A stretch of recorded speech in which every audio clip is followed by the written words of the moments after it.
Bonjour à tous, ici Milan, bienvenue pour cette émission sur la VAR après un live vendredi assez animé. Aujourd'hui, nous allons parler justement de la Ligue des Champions. Nous avons débriefé un peu le tirage de ces quarts de finale. Aujourd'hui, c'est la trêve internationale, mais nous allons parler du coup des matchs qui se sont passés ce week-end. Avant de commencer l'émission, je vais présenter ma petite équipe. Si vous avez vu le live de vendredi, vous devez connaître quelques petites têtes, mais pour ceux qui n'étaient pas là, on va présenter. Déjà, comment ça va les gars? Ça va très bien, merci. Ça va, ouais. On est bien évidemment avec Dorian, fan du FC Barcelone, mais pour toi, le cœur tranche entre justement tes deux clubs de cœur. Ouais, là c'est compliqué entre mon club de cœur et le club de ma ville, donc on verra ce que ça va donner. Axel, toi, supporter du FC Barcelone tout court. Pas besoin de trancher entre je sais pas qui. On est à Paris aujourd'hui, tu vas pouvoir peut-être aller voir le match. Ouais, comment tu j'espère. vas, Axel? Ça va très bien, merci. Sacha, supporter du Real Madrid, un Real Madrid qui est tombé contre un des favoris de la compétition. Comment il va, mon petit Sacha? Tendu, mais ça va. Il y a Kylian aussi derrière l'émission, il viendra en cours d'émission justement. Mais avant de commencer l'émission, un grand merci à Narrative de nous laisser leurs locaux, bien évidemment, pour cette émission. Et merci à la régie qui est là. On va commencer justement, on le sait, nous sommes des pourris gâtés, nous n'avons que des gros clubs en quart de finale de Ligue des Champions. Mais on va commencer avec un club que beaucoup considèrent en crise, le Bayern de Munich, qui a affronté Darmstadt en championnat ce week-end, ce samedi. Ils ont gagné 5-2. Ils sont deuxièmes de Bundesliga, les Allemands. Est-ce qu'ils doivent s'inquiéter justement après ce match aller à Rome où ils perdent 1-0 de ce match contre Arsenal, les premiers de première ligne? Si je peux commencer, moi je pense pas. Le Bayern, c'est une équipe qui a souvent eu dans l'histoire en Ligue des Champions eu du mal avec ses huitièmes de finale aller.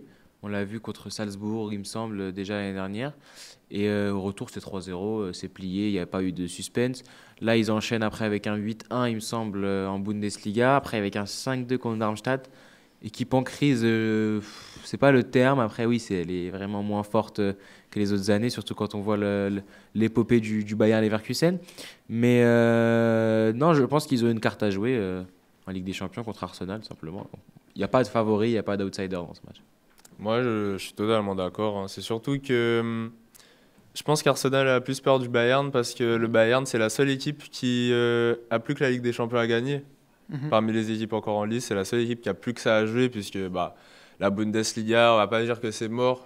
Éliminé par le Petit Poucet en Coupe d'Allemagne. Comment? Éliminé contre le Petit Poucet en Coupe d'Allemagne, donc il ne reste plus que deux compétitions à jouer. 10 points d'écart entre le Bayern, Leverkusen et le Bayern. À 8 journées de la fin, je pense que ça va être compliqué, même si on a vu ce qu'ils ont fait l'année dernière. Mais je pense pas que le Bayern Leverkusen va te choquer. Ouais, comme Sacha l'a dit, ça va être très compliqué pour eux de gagner le championnat. Après Arsenal en Ligue des Champions, ils ont eu beaucoup de mal face à Porto. Je pense que le Bayern n'a pas de quoi s'inquiéter pour ce match aller. Justement, tu me fais la transition, mon petit Dorian. Arsenal n'a pas joué ce week-end, un match contre, je crois que c'était contre Chelsea qui a été reporté, justement. Mais est-ce que pour les Anglais, ne pas aller en quart de finale, ça serait grave? Non, ce serait pas du tout grave. Ils sont pas allés en demi-finale plutôt. En demi-finale. Ils sont pas allés en demi-finale depuis, il me semble, 14 ans, je crois. 15 peut-être. Ils sont pas allés en quart depuis 14 ans. Ouais, je crois en demi depuis 15 ans.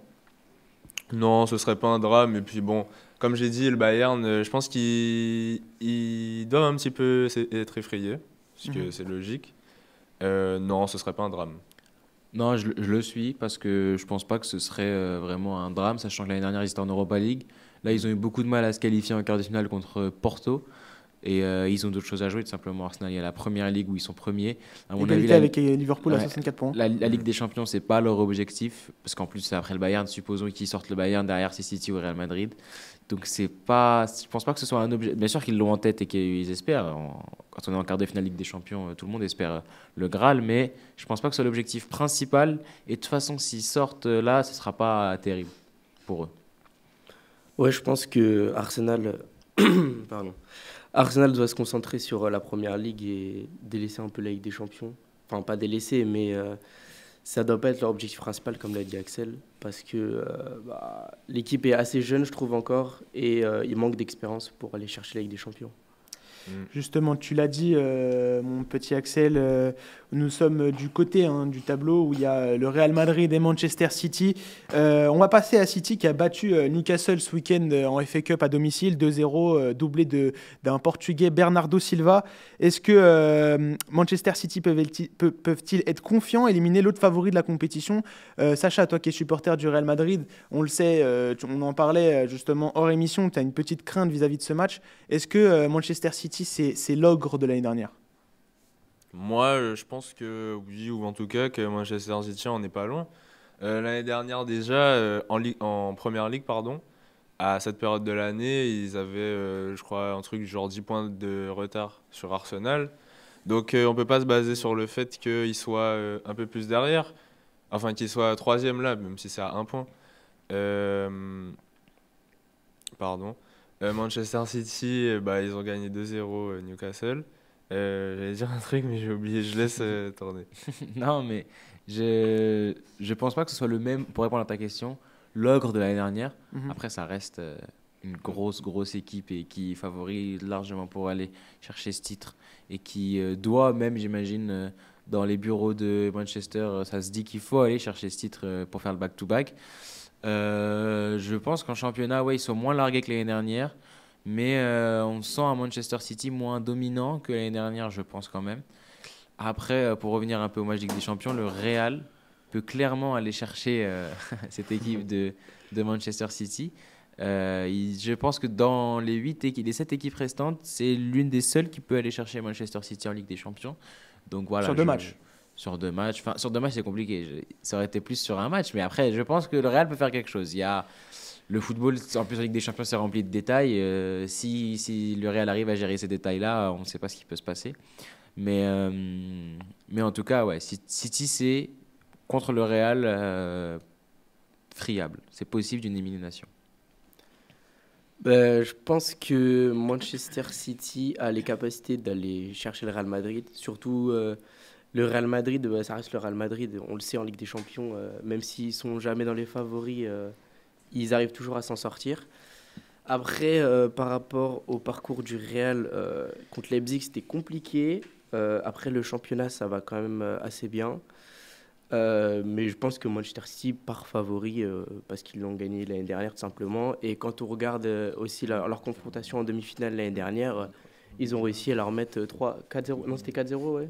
L'année dernière Ouais, en 4-0. 4-0, ouais. 4-0, ouais. Donc voilà, City part favori, mais légèrement. Faut pas oublier aussi que Erling Haaland et Kevin De Bruyne se sont blessés cette saison. Ils reviennent, même si on connaît Kevin De Bruyne revient de mieux en mieux. De Bruyne, il y a une rechute là, non? Il s'est blessé, mais Il s'est blessé. Je crois qu'il s'est blessé. Mais c'est pas Justement, une est-ce qu'on grosse ne peut pas avoir une crainte, alors qu'on le sait, on est juste avant la trêve internationale, justement de ces blessures à Manchester City? Bon, après, on le sait, City, il y a quand même un gros banc, un gros effectif et de gros réservistes. Mais est-ce qu'on ne peut pas avoir peur justement de ces joueurs qui pourraient être absents?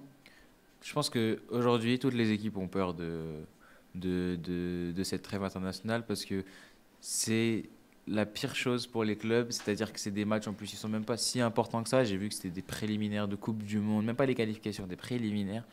Il y a des matchs amicaux qui servent à rien. Bon, et ça sert pour pour l'Euro. la cohésion de l'équipe. Oui, il y a l'Euro à préparer, machin, mais je pense que pour les clubs, c'est horrible. Et je pense que tous les clubs qui jouent avec des champions et qui prétendent aller au moins passer ces quarts de finale tremblent un peu à l'idée de cette trêve à cause des blessures, notamment un FC Barcelone et un Real Madrid qui ont beaucoup subi de blessures lors des trêves. Et Le Real Madrid tout court a subi des blessures cette saison. On le sait, contre ouais, Leipzig à l'aller, ils ont les joué trêves, c'est toujours, sans défenseur. C'est toujours, et en plus, si je peux parler pour le FC Barcelone, à chaque fois qu'on revient bien, qu'on a une bonne dynamique, la trêve elle vient nous couper avec une ou deux blessures et puis après on n'arrive plus à retrouver le niveau. Donc bon, elle fait peur cette trêve. Non, moi je pense pareil, que tous les clubs craignent les blessures. City craint les blessures, mais en face c'est le Real qui aussi a eu 3 joueurs qui ont eu les ligaments croisés cette saison. Je pense que j'ai jamais vu ça dans le football. C'est 30 blessures. Sinon, non, pour revenir, je pense que City est même encore plus fort individuellement cette saison. Ils ont eu des blessures au début de la saison. Mais ça a profité à certains joueurs. Par exemple, Foden, il fait la meilleure saison de sa vie. Alvarez aussi, Doku.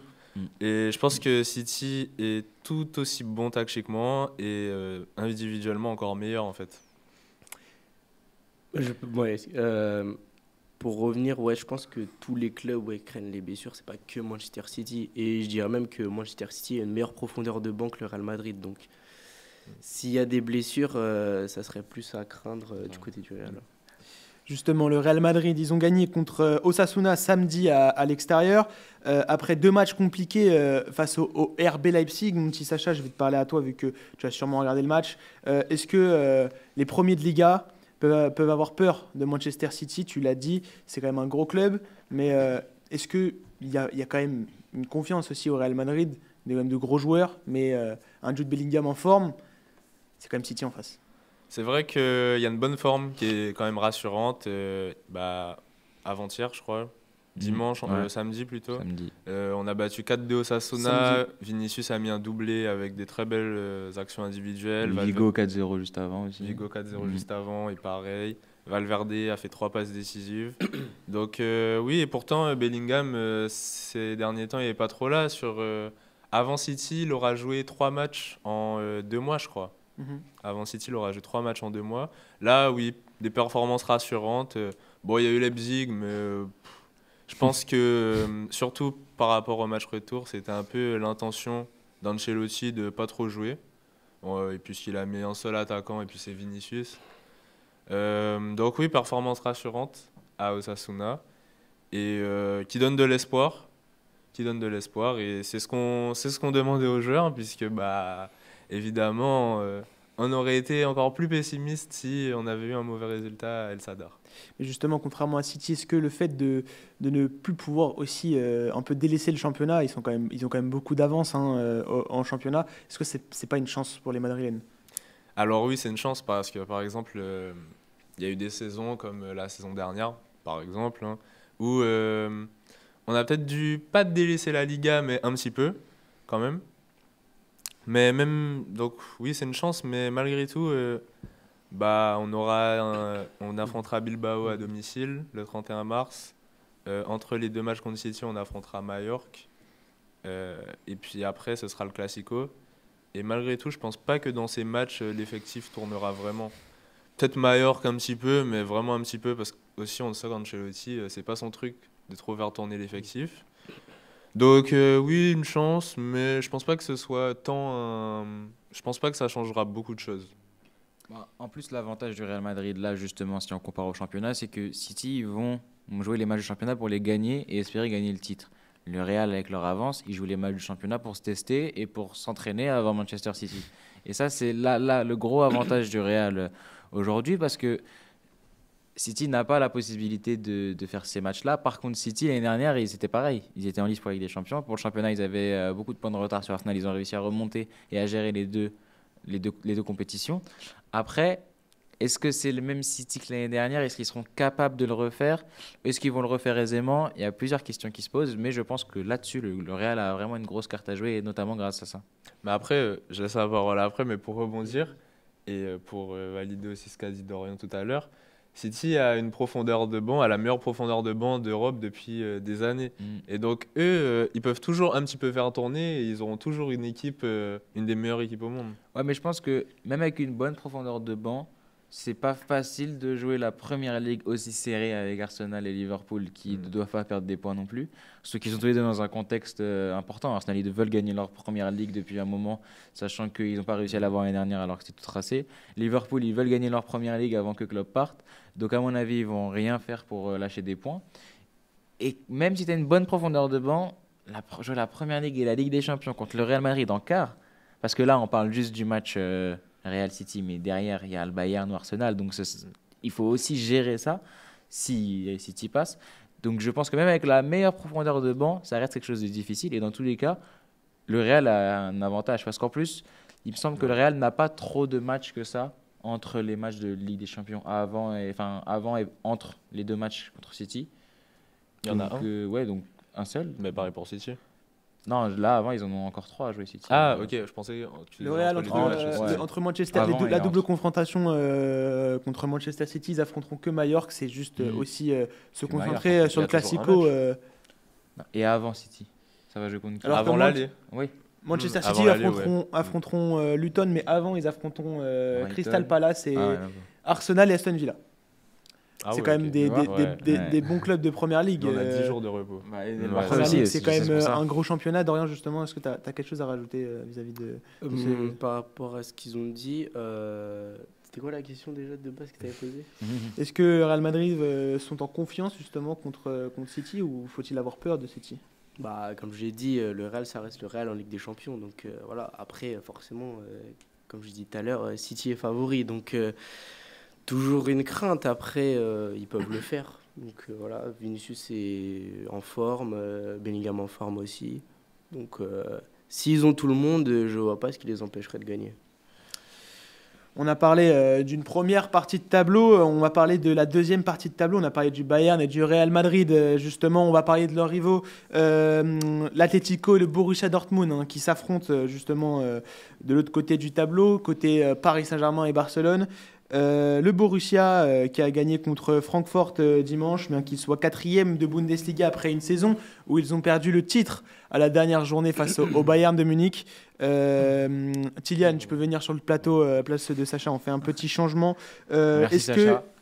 Merci Sacha. Merci beaucoup. Est-ce que les hommes de Terzic peuvent-ils battre les Colchoneros qui, on le rappelle, sont encore invaincus au je ne sais pas dire, le stade de l'Atlético de Madrid, le Wanda Metropolitano. Le Simeone n'est invaincu dans ce stade. Justement, en Ligue des Champions. Ils ont perdu 3-0 contre le FC Barcelone, mais ça, on en reviendra tout à l'heure. Justement, on va parler. Salut Kylian. Bonjour. On va te poser la question à toi. Est-ce que justement les joueurs de Terzic, le Borussia Dortmund, doivent avoir peur de l'Atlético de Madrid? Bien évidemment. Alors, comme tu as pu dire, à domicile en Ligue des Champions, ils sont invaincus, mais c'est surtout une équipe qui fait peur. Avec Antoine Griezmann, s'il est en forme, c'est le maître à jouer de cette équipe. Après, il y a aussi d'autres joueurs qui marquent énormément, comme Memphis Depay. Défensivement, c'est une équipe très solide, on peut le voir, mais ils marquent énormément de buts. Donc, pour moi, oui, Dortmund doit avoir peur, mais l'Atlético aussi, parce qu'à domicile, Dortmund, c'est également très fort. Poussé par une vague de supporters, ça peut faire très mal. Je pense pas que Dortmund doit avoir peur parce que je pense qu'à ce stade de la compétition, les équipes doivent se mettre assez en confiance pour ne pas avoir peur, peu importe le match à suivre. Mais c'est sûr que l'Atlético Madrid part favori. Après, l'Atlético Madrid, ils n'aiment pas trop partir favori. On le voit souvent en Liga où c'est ça qui leur fait un peu rater ce championnat, c'est qu'ils aiment bien perdre contre des petites équipes et trop souvent pour une équipe comme l'Atlético. Et là, FC Barcelone, non. Et la quart de finale de Ligue des Champions, ils partent vraiment assez favoris contre Dortmund, qui est considéré comme le petit poussé de cette compétition. Et ben, ça va être compliqué. Dortmund peut se reposer là-dessus. Dortmund a des qualités offensives assez intéressantes. Quand on regarde le match contre le Barça, on se dit que n'importe quelle équipe peut finalement marquer contre cet Atlético-là. Après, l'Atlético en Ligue des Champions et en Liga, c'est pas forcément le même aussi. Ils auront forcément pas le même état d'esprit. Donc l'Atlético par favori, mais il faut faire très attention. Et une qualification de Dortmund n'est absolument pas à exclure pour moi, je pense. Non, je pense qu'on enterre Dortmund trop vite, comme a dit Exactement. Axel. Ils ont quand même réussi à finir premier dans le groupe de la mort cette saison et c'était pas gagné d'avance. Après, Pour beaucoup, ils allaient sortir de la compétition. Dont 4e. moi, je pensais même pas qu'ils allaient se qualifier en Ligue des Champions. Et en Europa League. À la rigueur en Europa League, mais je les voyais pas continuer. Après, contre le PSV, le match d'avant, ils ont réussi à s'en sortir. Bon, après, c'était le PSV non plus, c'était pas une équipe. Ouais, mais ça reste extraordinaire. un PSV Eindhoven premier largement de Eredivisie. Oui, bon. En Ligue des Champions, il faut le faire. En vrai. Quand on voit qu'Arsenal a galéré contre Porto, le PSV aurait largement pu éliminer une équipe comme Dortmund. Je vois ce que tu en veux vrai. dire. Après, de l'Atlético, faut pas les sous-estimer non plus. La preuve, ils ont sorti l'Inter. Donc, Après avoir perdu 1-0 là-bas. voilà, après avoir perdu 1-0, on les voyait tous forceps. sortir. On les voyait tous sortir aussi. Et finalement, ils ont réussi à remporter le match. but. au tir au but, mais Merci ils ont quand même Lautaro réussi à... Martinez d'avoir... Ils ont quand même réussi à remporter. Donc je pense que ça va être une rencontre intéressante que les gens délaissent au profit de Barcelone, PSG et Real City. Mais je pense que ça va être quand même une rencontre intéressante. Est-ce que la faiblesse du Borussia Dortmund, c'est pas aussi leur place en championnat? Ils sont 4e derrière Stuttgart. Il faut aller chercher une qualification pour la Champions l'année prochaine avec l'ascension du Bayer Leverkusen de Xabi Alonso en championnat. Est-ce que justement, il n'y a pas cette crainte du côté du Borussia Dortmund? Est-ce qu'il faut plus se concentrer sur le championnat pour l'année prochaine ou se concentrer sur une Ligue des Champions et y croire à un sacre ou à une finale, à une demi-finale? En soi, oui et non, dans le sens où, après, je sais pas combien de points est l'équipe derrière eux, mais en soi, ils peuvent légèrement se concentrer sur le championnat. Après, on me dit dans l'oreillette qu'ils sont à un point du d'écart. RB Leipzig. Donc oui, là, ça change un peu tout. C'est vrai que Dortmund, là, l'Atlético, en fait, c'est assez spécial. Ils ont une carte à jouer contre l'Atlético et elle n'est pas assez négligeable pour lâcher avec des champions non plus, en fait. Le championnat. Non, se concentrer sur le championnat, mais lâcher avec des champions. Il faut savoir que les 4 premières places de Bundesliga sont qualificatives au vu du nouveau format de Ligue des Champions. Donc je pense que Dortmund, en fait c'est assez compliqué à dire. Je pense que Dortmund va réussir à se concentrer sur les deux. Enfin, en tout cas, c'est ce qu'ils doivent faire, même si ils n'ont pas vraiment d'autres échappatoires. Ils doivent se qualifier sur le championnat, gagner contre les petits pour assurer des points. Et la Ligue des Champions. Après, les équipes comme ça, généralement, elles savent faire les deux. Elles sont pas très... Ils sont à 6 points débordés. Ils sont à 6 points de Stuttgart, 3e du championnat quand même. C'est la vie. Hein. Oh, l'argument. Kylian, tu as quelque chose à rajouter justement au vu du championnat? Au vu du championnat, on a bien vu l'année dernière qu'ils ont eu du mal à bien terminer leur saison. Après, il me semble qu'ils n'ont pas eu de chance au niveau des dernières équipes qu'ils ont jouées. Dans les dernières, tu avais le Bayern, il me semble d'ailleurs, qui ont profité de leur victoire pour repasser premier. Comme a dit Axel, je pense qu'ils ont la capacité de jouer les deux, mais ça va être compliqué. Et justement, avec de la pression, on l'a vu l'année dernière, il ne suffisait de ne pas perdre au dernier match. Au final, ils ont perdu. Est-ce que justement, cette pression, elle peut faire peur, hein? Pas faire peur, mais justement, le Borussia Dortmund est quand même un gros club, mais sur les dernières années en Ligue des Champions, c'est pas non plus extraordinaire. Il y a quand même des faiblesses mentales. À propos de ça, je pense qu'on sous-cote un peu le Dortmund parce que certes, oui, il ne gagne pas la Bundesliga à cause des 2 derniers matchs, machin. C'était du dernier match. Le Bayern, ils arrivent à revenir et tout, c'était exceptionnel. C'était un scénario de fou. Mais ça veut quand même dire qu'ils sont allés chercher ce Bayern, qu'ils sont restés premiers pendant un long moment. Certes, ils se font revenir à la fin, malheureusement, sur le pire des scénarios possibles pour eux, mais ils sont restés jusqu'à la 34e journée, je crois, en Bundes premier. Ils sont restés jusqu'à la dernière journée. Ils sont allés en Ligue des Champions devant le Paris Saint-Germain, Dortmund et Newcastle. Non, de Manchester Milan et Newcastle, pardon. Je pense qu'on sous-cote un peu ce Dortmund parce qu'il y a aussi l'arrivée d'un Leverkusen qui domine tout en Bundesliga et on se dit que ça devait être à Dortmund de le faire. Et pourtant, ils ne l'ont pas fait. Surtout que Dortmund en Bundesliga, c'est pas terrible. Et donc, je pense qu'on sous-cote un peu Dortmund et qu'ils sont plus forts que ce qu'on pense. Et c'est pour ça qu'ils ont aussi une grosse carte à jouer contre l'Atlético. Moi, la seule chose que je crains au niveau du championnat, c'est que derrière eux, il y a Leipzig qui a été éliminé de la Ligue des Champions, qui sont à 1 point, comme vous avez dit. Donc, ils n'ont plus grand-chose à jouer. Et devant eux, c'est Stuttgart à 6 points, qui n'ont pas grand-chose à jouer non plus. Ils ne sont pas en Ligue des Champions. Donc, c'est ce que je crains aussi pour eux. C'est au niveau de la fraîcheur des joueurs et tout ça. Pour finir, je voulais juste dire que je trouve que Dortmund a la même configuration que Arsenal. C'est-à-dire en championnat, ils sont très proches, ils ont une équipe assez jeune, même si je trouve que Dortmund a plus de cadres dans son équipe, comme Matt Hummels ou Emre Can. Donc, toute proportion gardée quand même, c'est pas le même niveau non plus. Ouais, l'année dernière, c'est quand même. C'est juste la configuration. C'est pas.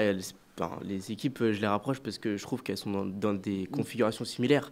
Mais que Dortmund a quand même plus de moyens, a quand même plus les moyens de y arriver et de pouvoir se qualifier qu'Arsenal. Et puis c'est le meilleur tirage pour l'Atlético, mais l'Atlético c'est aussi le meilleur tirage pour Dortmund. Je pense que Dortmund ne voulait pas tomber sur Barça PSG, City Bayern, Arsenal City.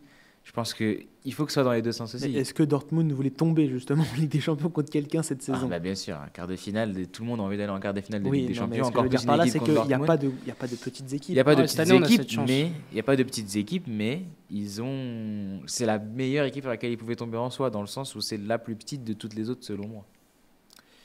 Justement, on va parler de leur adversaire en Ligue des Champions. L'Atlético de Madrid, il vient de perdre 3-0 face au FC Barcelone. Axel est tout content.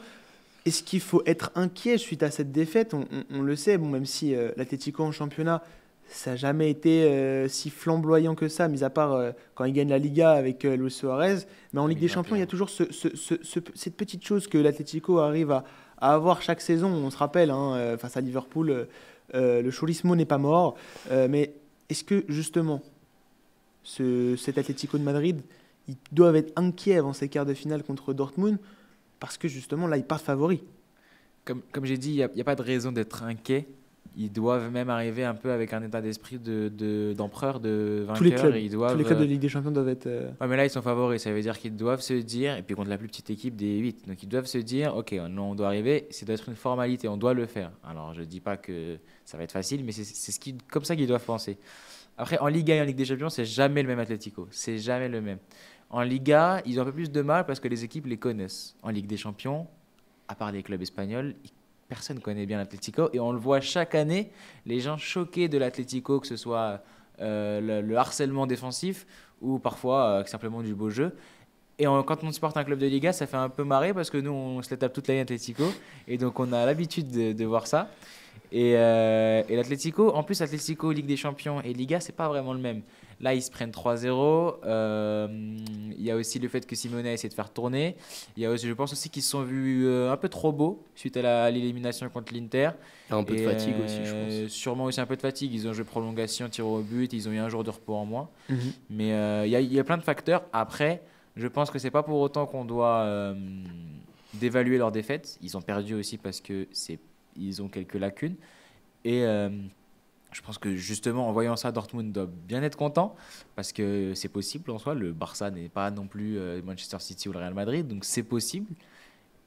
Mais l'Atlético en tout cas, ils ne doivent pas se dire qu'il y a eu ce match, c'est une fatalité. Ils doivent continuer à penser que la Ligue des Champions, c'est recherché. Le problème pour l'Atleti, c'est quand ils se sont fait rattraper par... je crois qu'ils sont plus 4e, ils se sont fait rattraper par Bilbao. Et là, il va falloir se concentrer sur le championnat parce que ne pas être dans les 4 places qualificatives en Ligue des Champions, c'est terrible pour un club comme l'Atlético économiquement. L'Atlético est 5e Voilà. derrière l'Athletic Bilbao à 1 point. Donc il faut qu'ils se concentrent un peu plus. C'est un peu le même en soi, c'est un peu comme Dortmund. C'est comme la Bundesliga. Donc, sauf que eux, ils doivent aller chercher et pas se défendre. Donc il va falloir faire très attention. L'Atlético peut se faire peur là. Et en plus, si on nommait pas la trêve avec les blessures qui peuvent Griezmann, arriver, qui... déjà qu'ils ont des blessés, et Hermoso qui est important en défense. Griezmann qui est forfait en équipe de France. Ouais, donc il faut faire très attention avec dans ce match. Ça peut Légèrement c'est un match à scénario intéressant en tout cas. Même si ça ne fait pas rêver, tout peut se passer dans le match. Moi, la question que je me pose, c'est est-ce qu'ils ont réellement pris ce match contre le FC Barcelone au sérieux quand on voit que Non, je vais m'expliquer. Comme il a pu dire, ils ont fait tourner l'effectif alors qu'ils savaient qu'ils jouaient quand même le FC Barcelone, que l'Athletic Bilbao pouvait les rattraper. C'est pour ça que je me demande, est-ce qu'ils l'ont réellement pris au sérieux quand on voit les Griezmann, Memphis Depay, Coquet, tout ça qui a été mis de côté sur le banc pour faire tourner. Je pense qu'ils l'ont pris au sérieux. C'est pas De toute façon, c'est pas une obligé question de prendre tout au sérieux. Ouais, puis quand tu joues contre le Barça, tu es obligé de les prendre au sérieux. Exactement. En plus, tu es devant tes supporters. Ouais, ils jouaient au Wanda Metropolitano. Il faut aller chercher ce Barça.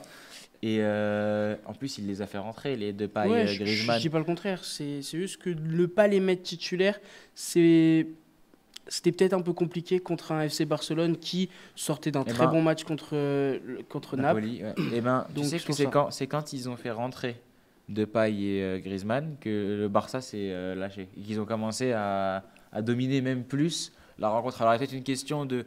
Il devait revenir au score, de qu'il faut rentrer Griezmann, Depay. Donc après, défensivement, ça a ouvert des espaces. Donc le Barça a pu en profiter. Et puis le Barça, défensivement, ces derniers matchs, c'est assez solide avec un Koundé très bon. Koubarsi, la révélation. Araujo, assez bon. Cancelo, il n'était pas titulaire. Hector Fort, qui a fait un excellent match pour son âge.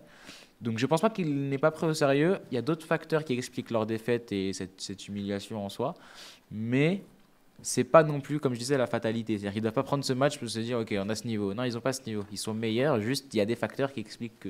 Après, par rapport à Griezmann, là, il est blessé avec l'équipe de France. Ça se trouve, il l'a pas fait jouer parce qu'il était blessé simplement, en fait. Je pense. Peut-être, ouais. C'est sûrement ça aussi. Pour Justement, éviter une blessure aussi. justement, on va parler de leur adversaire, le FC Barcelone, qui donc a gagné, on l'a dit, 3-0 contre l'Atlético de Madrid à l'extérieur. C'est la dernière saison de Xavi au club, il l'a annoncé. Mais malgré tout, ils sont au final deuxième de Liga, alors 8 points derrière le Real Madrid, mais c'est quand même une belle deuxième place compte tenu de cette belle saison de Girone. Girone, ça se dit Girone, parce que la dernière fois tu m'as corrigé, ça se dit pas Giron. Est-ce que justement cette dernière saison du FC Barcelone peut être magnifique pour Xavi? Toi, Axel, qui t'y connais bien. Ça peut être là la saison magnifique pour Xavi. Supposons que. Je pense qu'en Liga, on est largué. Mais supposons qu'il aille chercher la Champions à la fin de cette saison. C'est le rêve pour Xavi et ses joueurs. Après, je pense d'ailleurs que s'il va chercher cette Champions, il y aura un débat autour de ça. Est-ce qu'il doit vraiment partir? Est-ce qu'il doit rester? Parce que c'est depuis qu'il a annoncé son départ que tout va mieux au Barça finalement. Que là, c'est 10 matchs sans défaite. Le Barça se porte mieux. Depuis Naples, ça joue assez bien. On enchaîne 2 grosses victoires, Naples, l'Atleti. Donc c'est depuis ça, je pense que les joueurs jouent libérés et les joueurs jouent justement vraiment un football libéré. Et c'est ça que les supporters demandent depuis le début de saison. C'est ça qui se passe maintenant. Donc, est-ce que Xavi tente pas des choses justement? On voit beaucoup de jeunes justement étant titulaire, Fermin Lopez, Cubarsí, tu l'as nommé. Je pense pas qu'il tente des choses parce que il le fait depuis son arrivée et il fait jouer des jeunes machin. Là, il était dans l'obligation d'en faire jouer plus parce qu'il y a beaucoup de blessés, notamment au milieu, où Fermin Lopez commence à prendre une place importante et il a juste à s'améliorer techniquement, être un peu plus adroit dans ses gestes et il sera un monstre. Mais je pense que oui, il leur fait plus confiance et en ce moment, il n'hésite pas à les faire jouer. Le Lamine Yamal, 16 ans, il n'hésite pas à le faire jouer. Alors, il le repose quand il faut le reposer. Il a fait commencer Rafinha titulaire. Donc, Lamine Yamal, il n'hésite pas à le faire jouer. Il sait que c'est un joueur important, 16 ans ou pas. Cubarsí, 17 ans, il n'hésite pas à mettre Koundé et à rafistoler, je ne sais pas quoi, sur les côtés. Il le fait jouer aussi. Là, il fallait faire jouer Hector Fort. Il n'a pas tremblé. Il a mis Hector Fort alors qu'il aurait très bien pu mettre un Sergio Roberto qui connaît ce poste de latéral, mais franchement, on n'est pas au niveau quand il joue latéral. Il a mis Hector Fort. Donc je pense que ça, lui aussi, il joue un peu plus libéré. Il se dit, de toute façon, c'est ma dernière, autant faire éclore des jeunes. Et le prochain après moi, il aura un panel de joueurs du club en plus à faire jouer. C'est aussi une source de motivation pour les joueurs, de se dire que leur coach, il part à la fin de la saison. Ouais, je pense que c'est une source de motivation. C'est comme pour Liverpool, ouais. Avec Jürgen Klopp. Les joueurs ont cette envie d'aller de le rendre heureux. Envie d'aller tout chercher, en fait. Et je pense que les joueurs du FC Barcelone ont cette envie d'aller chercher la Ligue des Champions pour la dernière de Xavi. Ouais, en fait, Xavi, c'est un enfant du club, donc il sait très bien comment fonctionne le FC Barcelone. Donc il sait que à la Masia, forcément, tu as des très grosses pépites qui sortent de ce centre de formation. Donc il n'hésite pas à faire jouer les jeunes. Lui-même est sorti de là. C'est pour ça que je dis que c'est un enfant du club. Après, en championnat, je pense qu'ils peuvent toujours espérer, même si ça risque d'être très compliqué. Et après, aller chercher la première place? Ouais, aller chercher la première place. Ah ouais, il est serein. Non, ça va être très compliqué, mais... 8 points devant quand même le Real Madrid. Tout est possible, il a raison. Il y a le Classico qui arrive juste après, la double confrontation. Tout est possible. Après, il faut espérer, mais je pense que le championnat est un peu... Depuis Bilbao, le 0-0, je pense que c'est compliqué d'aller chercher le championnat, surtout quand on voit le Real qui sort 2 matchs. Et surtout, faut-il pas se concentrer justement sur cette Ligue des Champions? En fait, certes, t'affrontes le Paris Saint-Germain, mais un Paris Saint-Germain qui, on va le dire, sur ce match, c'est du 55-45, plus le Paris Saint-Germain est considéré comme le favori de cette rencontre, mais pas de beaucoup. Donc justement, est-ce qu'il ne faut pas se concentrer justement sur la Ligue des Champions? Bien sûr, faut pas délaisser la Ligue des Champions non plus. Et je pense que en fait, Xavi, je trouve, on l'a un peu, comment dire, maltraité. J'ai pas le mot exact, mais il a eu beaucoup de blessés. Il a dû faire avec ce qu'il avait, et c'était un mauvais début de saison comparé à l'année dernière. Après, en Ligue des Champions, le Barça a ses chances. On l'a vu contre Naples, ils ont bien joué, même si Naples, c'était pas non plus, ils sont pas non plus excellents cette saison comparé à l'année dernière également. Après, les dernières confrontations contre le PSG, c'était compliqué pour Barcelone, mais c'est plus du tout la même équipe.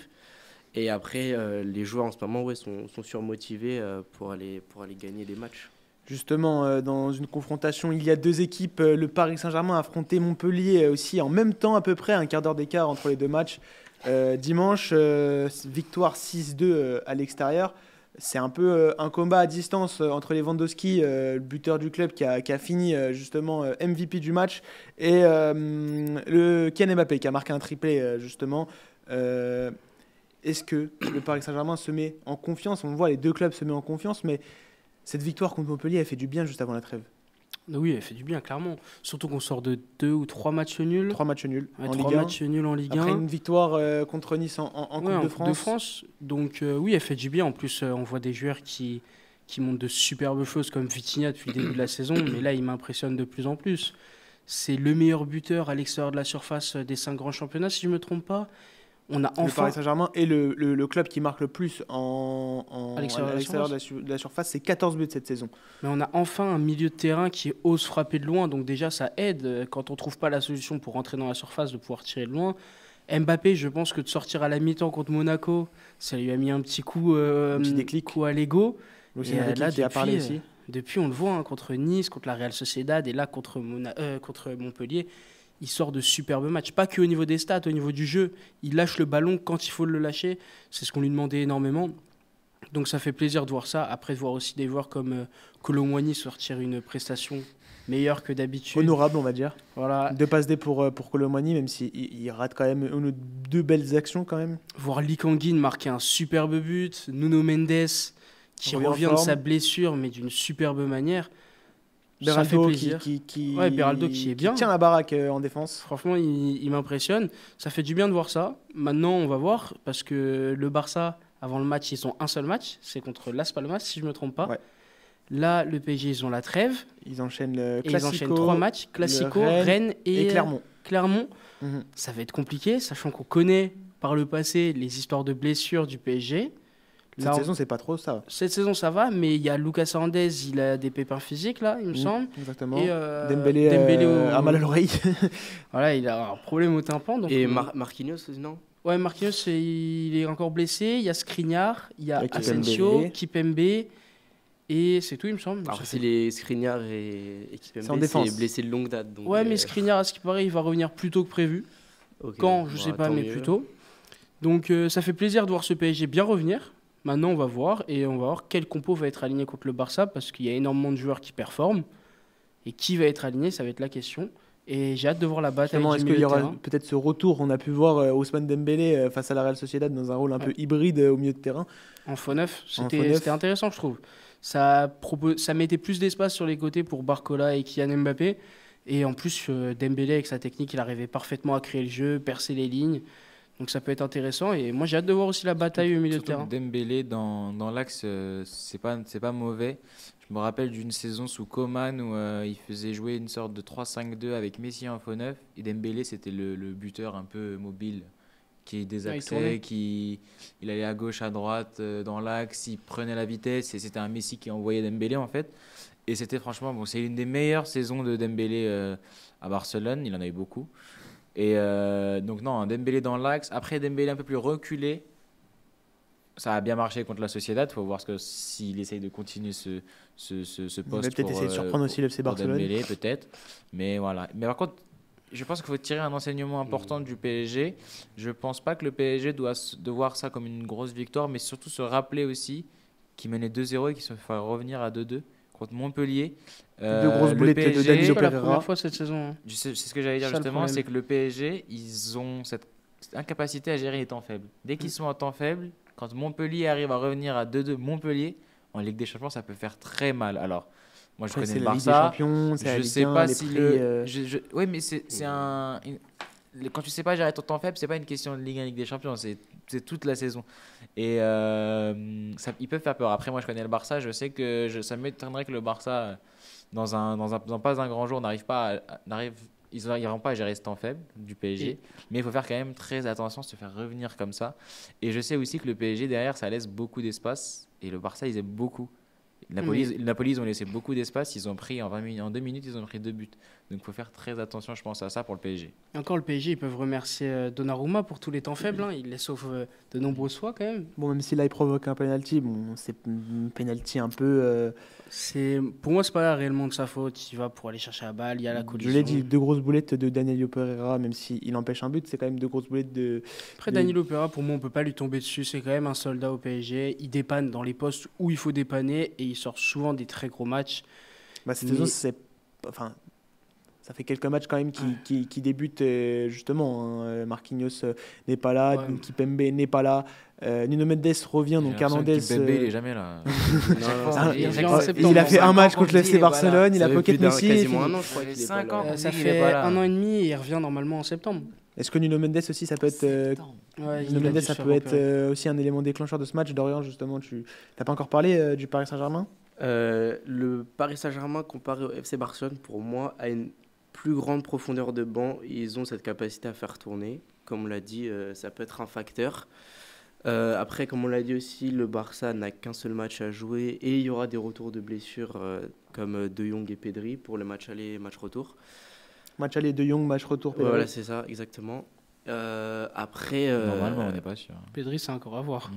Pedri, pas sûr, mais bon, au Il y moins a De des Jong, chances, De quand Jong, même. c'est au moins sûr. De Il y a Jong, des chances, déjà, mais c'est Je pense attention. que ça fera c'est du encore- bien. peut-être ouais, que ce c'est sera aussi Barcelone. accéléré en fonction du résultat au match aller. Le Je Paris sais pas. Saint-Germain joue Et- à domicile. Il faut se dire que Pedri, il faut pas le faire reprendre trop vite parce que le FC Barcelone, je pense ils remarquent, à chaque fois il reprend, mais à chaque fois il se reblesse sur la même blessure. Donc au bout d'un moment, il va peut-être falloir faire comme le PSG a fait par rapport à Nuno Mendes, c'est accepter qu'il se fasse opérer, le faire s'opérer, enfin faire l'opération et prendre son temps avant qu'il Je revienne. pense que le Barça est un peu traumatisé de l'opération d'Ansu Fati aussi, Oui, je qui pense. lui a plombé sa jambe et rechute sur rechute, l'opération n'a jamais bien fonctionné.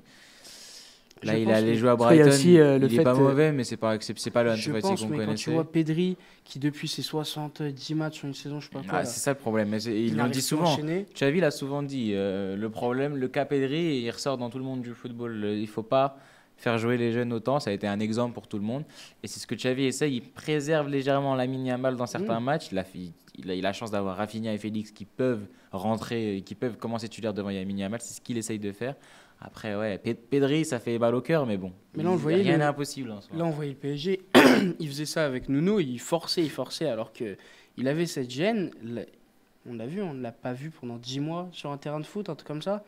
Je pense que le Barça devrait faire à peu près pareil par rapport à Pedri. Et par rapport à Gavi, il va falloir vraiment prendre son temps avant de le Ouais, faire ouais. reprendre. Il y a aussi Mais- une histoire de staff médical, hein, peut-être, mais bon, Très tu as bien, raison ça. vis-à-vis des opérations. On peut le voir, même avec Moscardo, il est resté dans son club pour se faire Ils opérer. prennent plus de risques, le PSG. Kipembe s'est fait opérer aussi. Nuno Mendes, du coup, s'est fait opérer. Et là, il revient très bien, justement, en vue de ce match face au FC Barcelone. Mais il y a une chose dont on peut parler, les 2 dernières confrontations entre le Paris Saint-Germain et le FC Barcelone en Ligue des Champions étaient à huis clos. Celles juste avant, elles étaient justement avec du public. La dernière fois que le Paris Saint-Germain est parti face au FC Barcelone avec du public, le Paris Saint-Germain s'est pris une remontada 6-1. Justement, est-ce que ces matchs à huis clos la dernière fois, cette fois-ci c'est avec du public, est-ce que c'est un facteur clé de ce match? La Je pression, justement. Je pense que c'est un facteur clé, mais pour les deux équipes, parce que beaucoup pour le Barça, parce qu'on sait très bien, surtout en 2021, c'était le Camp Nou, et donc on connaît l'importance du Camp Nou. Le PSG a aussi besoin de son parc et des supporters. Ils y vont pas pour faire figuration. Match retour à Montjuïc. Montjuïc, ça crée. Montjuïc, c'était à guichet fermé contre Naples. Montjuïc, c'est un stade avec plus de capacité que le Parc des Princes. Donc je pense que le 60 000 Barça va, 60 000, le Barça va bien profiter de ça aussi. Surtout que c'est le retour à Montjuïc. Ça reste Barcelone. Les supporters, ils y vont quand même. Les ultras, ils y sont là.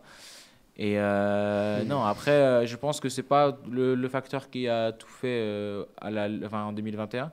Le Barça était venu avec une équipe catastrophique. Mingueza, Dest, Langlais et Piqué sur la fin en défense. Mais le Paris Saint-Germain n'avait pas une si grosse Non, équipe que mais ça non c'est plus. pas comparable au FC Bah, Barcelone ils vont quand même- cette année-là. il y Parce avait que quand même quand même en Mbappé. demi. oui, cette voilà, année, ils avaient quand même Kylian Mbappé. Oui, on avait Messi, mais déjà c'était Messi un peu sur la fin. Et puis il sort Maria, il me semble. un bon match. Le PSG, c'était l'équipe du PSG, vous pouvez regarder les compos, c'était quand même face au Barça, c'était bien assez grand, hein, Mais, avec un non, mais Moiskin en forme. quand tu te tapes un Dest l'anglais Mingueza en défense, surtout que c'est pas l'anglais de 2018, Dest Mingueza, ça a jamais été voilà.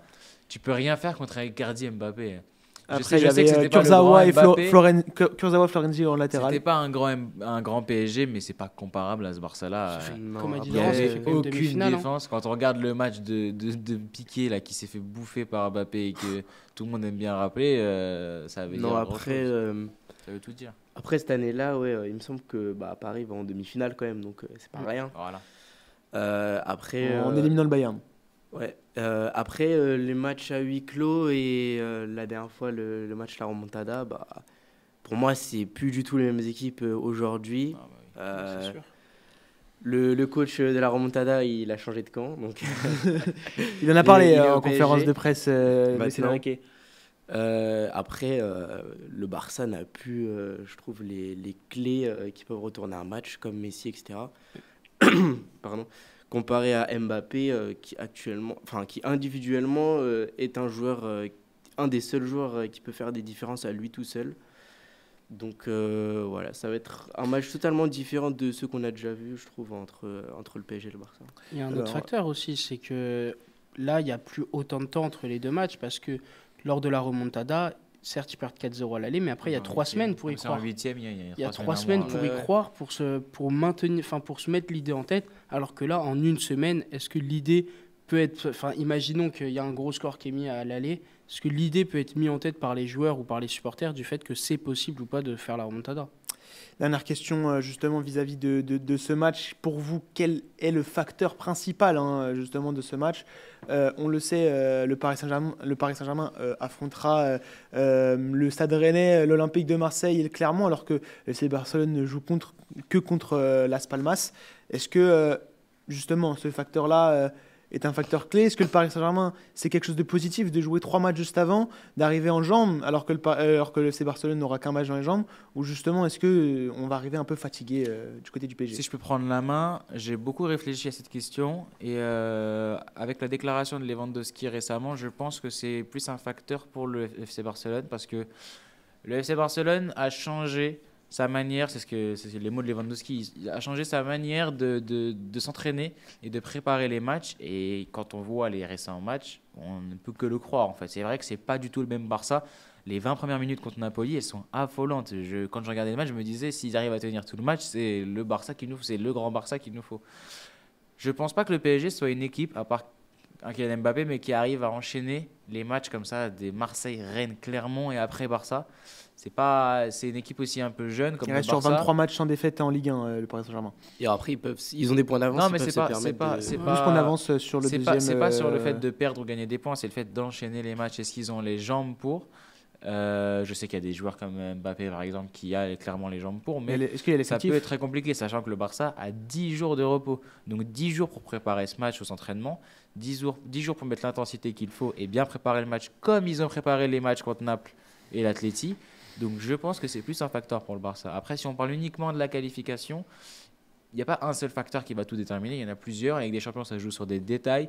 Le Barça a l'avantage des rencontres domicile extérieur. Mais après, si le PSG ils mettent un gros score ou ils mettent plus de 2 buts d'écart à l'aller, ça va être compliqué donc, pour le Barça. Donc voilà, il n'y a pas vraiment de gros facteurs. Si je peux me permettre, certes le PSG a 3 matchs, mais d'une, ça peut les mettre en jambes parce que c'est des matchs en jeu quand même. Le Classico, une demi-finale de Coupe de France, sachant que cette année le PSG a cette volonté de tout prendre et ont la possibilité de tout prendre. Mais en plus aussi, on connaît Luis Enrique, il fait énormément tourner, on l'a vu. Je ne sais même pas s'il a déjà aligné 2 fois le même 11, 2 matchs d'affilée. Donc je pense que certes, il va mettre un gros 11 contre Marseille. Il va faire un tout petit peu tourner contre Rennes, mais contre Clermont, je pense qu'on va avoir un 11 bis. Clermont dernier de Ligue 1. Ouais, c'est surtout que c'est les derniers de Ligue 1 pour se préparer pour jouer contre contre Barcelone. Donc je pense que ça peut être aussi un facteur pour le PSG qui aura vraiment des matchs dans les jambes, qui sera prêt. Et un autre facteur qui sera décisif, c'est la forme d'Mbappé. Est-ce qu'on aura le Mbappé des 3 derniers matchs ou est-ce qu'on aura le Mbappé depuis le début de la saison? Après, ouais, pour revenir très rapidement, pour finir, je pense que le facteur de ce match contre Barcelone serait Mbappé. Ouais. Comme Kylian l'a dit, c'est lui qui va décider un peu comment va se dérouler le match et si le PSG va réussir à jouer ou non. Après, le PSG a plus de matchs à jouer en attendant Barcelone, plus de gros matchs surtout. Mais ils ont, comme je l'ai dit tout à l'heure, ils ont l'effectif pour faire tourner et je pense qu'il n'y aura pas de souci par rapport à ça. Si Mbappé décide de jouer, le Barça peut avoir très très peur. C'est ça. Merci beaucoup les gars, c'est la fin justement de cette émission. Belle émission, hein, on l'a vu, hein, même si on est juste avant la trêve internationale. Prochaine émission sûrement juste après la trêve pour faire un bilan, un second bilan avant le match, avant justement cette double confrontation des quarts de finale juste avant les demi. Merci beaucoup, on se retrouve sûrement ce week-end pour un live sur notre chaîne Twitch.